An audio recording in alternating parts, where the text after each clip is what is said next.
Oh, I see you're going over the shoulder now. Huh? Yeah. Yeah, you've been creative. I like it. Okay. In terms of your first win under your belt, is there pressure? You have a winning tradition. Is there pressure on the team now that you have your first win under your belt in your opening game? No, I don't.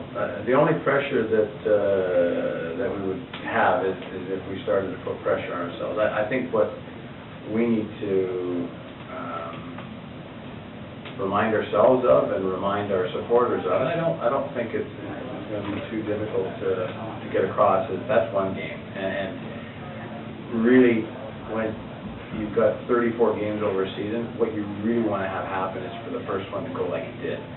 Now, number two, obviously, and already we're in an adverse situation. We're going to be minus Jay DeMerit, who gets called up to the American team. We're going to be minus Michael Boxall. We picked up a couple of injuries. So the fact that we did very well in our first game is now not a distant memory, but it's a sweet memory.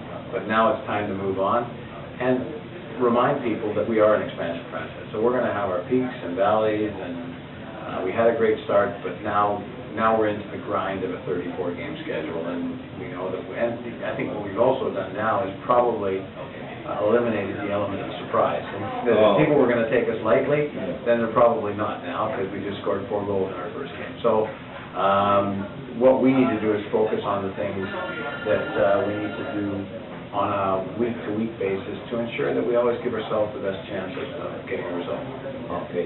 You mentioned the fact that you're expansion franchise, but really that's about all you are. You're not really new. You have a winning tradition, and that's why we're wondering if that winning tradition is going to play some tricks on the fans and the crowd. Well, I think it's up to us to never be pessimistic, but to always be realistic. And I think our fans, everyone that was at Empire on Saturday, you have to assume that everyone went out of that building very, very happy.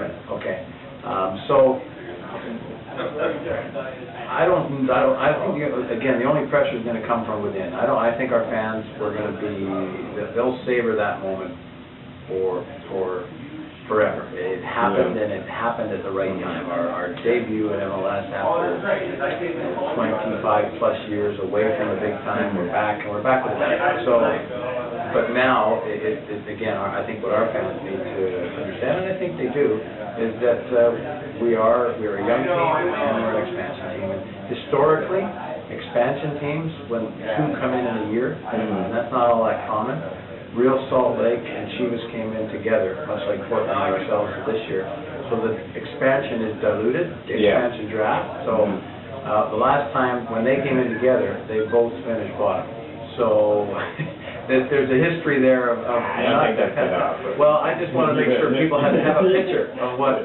So we don't think that is going to happen, but we need for people to understand it's not the easiest of circumstances coming up. No, I understand that you had about 16,000 season ticket holders, so that was a pretty good crowd.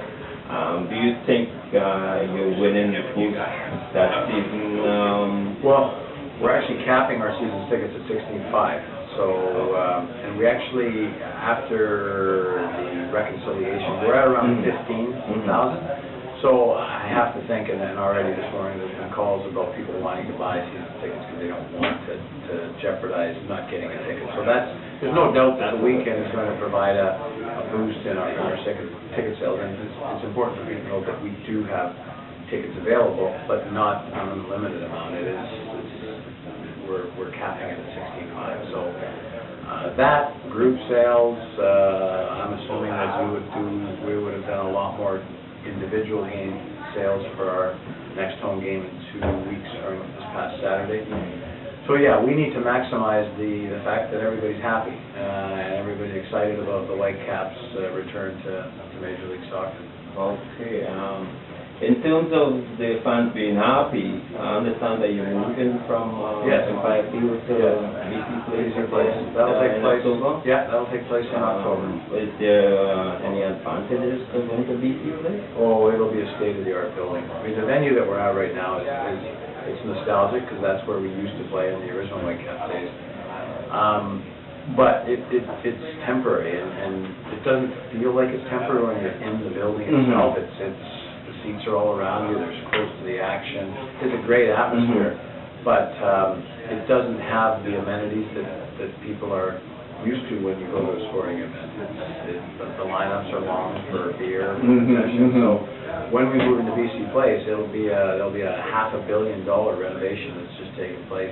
It will be made to be soccer specific. We're going to have a roof within the roof that actually covers the upper bowl, so that when you're in there, it's like you'll be sitting in a 21,000 seat stadium. So capacity, we're talking from the business, same capacity? Same, yeah. No, we're not. We designed the building to make it exactly the same. Now, if we play Barcelona or Chelsea in a friendly, we can utilize the upper bowl, but we won't want to utilize the upper bowl for our regular season games until we get a demand of 30,000 plus. Then if we do, then we'll open it up and everyone can come in. But what we want to maintain is the atmosphere of the building. That's very important.